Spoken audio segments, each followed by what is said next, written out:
ಇದ್ದೀವಿ. ಅದರಿಂದ ಇವತ್ತು ನಾನು ನೇರವಾಗಿ ಹೇಳ್ತಾ ಇದ್ದೀನಿ, ನಿಮ್ಮ ಸರ್ಕಾರ ಈ ಅಪ್ಲಿಕೇಶನ್ ಅನ್ನು ಎಪ್ಪನ್ನ ಕಾಯಿಸಿರೋ ಹಾಲಿಗೆ ಎಪ್ಪ ಹಾಕಿತ್ತು.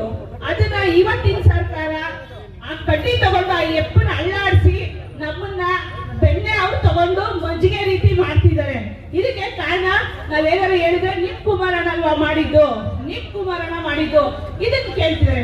ನಾವು ಎಷ್ಟು ಅಂತ ಹೇಳೋದು ಇದ್ರ ಬಗ್ಗೆ, ನಮ್ ಕುಮಾರಣ್ಣನೇ ಬರ್ತಾರೆ ಅವರೇ ಉತ್ತರ ಕೊಡ್ತಾರೆ ಅಂತ ನಾವೆಲ್ಲರೂ ಕೇಳ್ಕೊತಾ ಇದ್ವಿ. ಜೊತೆಗೆ ಇನ್ನೊಂದೇನೆಂದ್ರೆ, ಇಲ್ಲಿ ಯಾವುದೇ ಒಂದು ವಿರೋಧ ಪಕ್ಷದ ನಾಯಕರು ಬರ್ತಾರೆ, ಬಂದ್ಬಿಟ್ಟು ಕಂಪ್ಯೂಟರ್ ಅಕ್ಕಿ ಬರುತ್ತಾ ಹಾಲು ಬರುತ್ತಾ ಅಂತ ಎಲ್ಲ ಕ್ವಶನ್ ಮಾಡ್ತಾರೆ, ಕೇಳ್ತಾರೆ.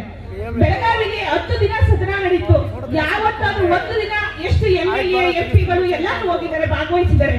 ಒಬ್ಬರು ಕೂಡ ನಮ್ಮ ಈ 322 ದಿನ ಏನು ಈ ರೈತರು ಧರಣಿ ಮಾಡ್ತಿದ್ದೀವಿ, ಯಾರು ಕೂಡ ಇದ್ರ ಬಗ್ಗೆ ಚರ್ಚೆ ಮಾಡಿಲ್ಲ.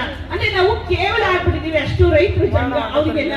ಮತ್ತೆ ಮೊನ್ನೆ ಬಾಲಕೃಷ್ಣ ಅವ್ರು ಹೇಳ್ತಾರೆ, ನಾನು 50 ಜನ ಕರೆದ್ರೆ ನೀವು 1000 ಜನ ಬರಕ್ ರೆಡಿ ಆಗ್ತಿದ್ದೀರಲ್ಲ ಮೀಟಿಂಗ್ ಮಾಡಿದ್ರೆ ನಾವು ಅಂತ ಕೇಳ್ತಾರೆ. ಅಂದ್ರೆ 50 ಜನ ಮಾತ್ರ ಓಟ್ ಹಾಕೋದಕ್ಕೆ ಹಾಕ್ಸ್ಕೋಬೇಕಲ್ವ ನೀವು? 1000 ಜನ ಯಾಕೆ ಸೇರಿಸ್ತೀರಾ? ಅವತ್ತೇ ಹೇಳ್ಬೇಕು 1000 ಜನ ಬರ್ಬೇಡಿ, ನಾನು 50 ಜನ ಬಂದು ಓಟ್ ಹಾಕ್ಬಿಡಿ ಸಾಕು ನನ್ಗೆ ಅಂತ.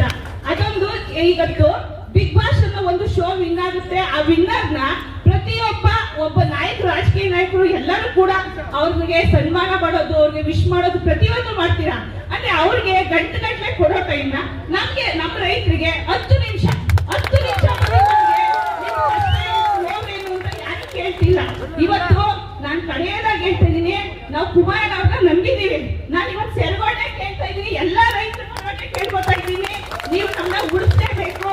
ಇಲ್ಲ ಅಂದ್ರೆ ಇನ್ನೂ ಒಂದಿದೆ, ಈ ರಾಮರಾಜ್ಯ, ರಾಮನಗರ ಅನ್ನೋದು ರಾಮರಾಜ್ಯ ಇದ್ದಂಗೆ. ಈ ರಾಮರಾಜ್ಯದಲ್ಲಿ 20 ವರ್ಷದಿಂದ ಅಧಿಕಾರ ಪಡೆದರು. ನಿಮ್ಗೆ ಗೊತ್ತು, ಯಾವುದೇ ಒಂದು ರೀತಿ ಪ್ರಾಜೆಕ್ಟ್ ಕೈ ಹಾಕಿದ್ದು ಯಾರು ಕೂಡ ಅಧಿಕಾರ ಮಾಡಕ್ ಆಗ್ತಿಲ್ಲ, ಕಳ್ಕೊಳ್ತಾ ಹೋಗ್ತಿದ್ದಾರೆ ಹೊರತು ಉದ್ಧಾರ ಆಗಕ್ ಆಗ್ತಿಲ್ಲ. ಇದು ನಮ್ಮನ್ನ ಉದ್ಧಾರ ಮಾಡ್ಬೇಕು ಅಂದ್ರೆ ನಿನ್ನ ಬಿಟ್ಟು ಇನ್ಯಾರು ಇಲ್ಲ. ನಾನು ನಮ್ಮೆಲ್ಲ ರೈತ ಮಹಿಳೆಯರ ಪರವಾಗಿ ನನ್ನ